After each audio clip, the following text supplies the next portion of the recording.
Muling nagbabala ang Barangay Tagaran, Cauayan City matapos maaktuhan ang dalawang individual na iligal na nagtatapon ng basura sa kanilang nasasakupan.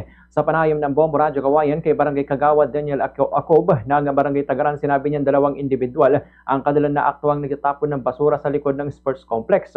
Anya, kung matatandaan, maigpit ang tagubilin ni Mayor JC Dina sa masusing pagmamanman at paghuli sa mga taong walang disiplina sa pagtatapon ng basura sa lungsod ng Cauayan. At ayon pa sa ulat, isa sa mga nahuli ay nagtapon ng sirang parte ng TV kabilang ang mga basag na bubog na maaaring magdulot ng panganib sa mga dumadaan. Isa sa mga naaktuhan ay dati na umanong nahuli dahil sa pagsusunog naman ng wire sa parehong lugar, ngunit pinatawad noon.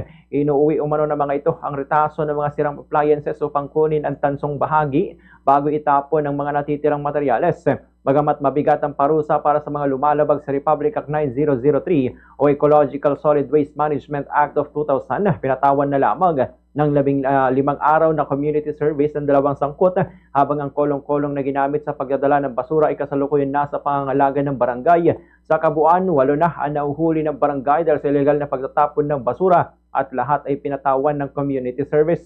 Ayon kay Kagawad Acob, sa pamagitan ng community service kahit papano ay nakakatulong pa rin ang mga pasaway sa kalinisan ng barangay. Ganitong bahagi ng pahayag ni Barangay Kagawad Daniel Acob.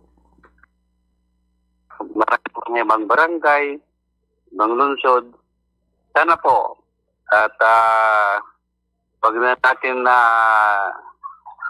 na natin ugaliin ang kiliti ng ganitong gawain dahil napaka-pangit po na record na ganito, dahil ang ating bayan ng Cauayan ay seryoso ito sa mga bagay na ito, at sana wag gagayahin ng mga ganito at panatilihin natin po, ma'am, ng kalinisan ng ating kapaligiran.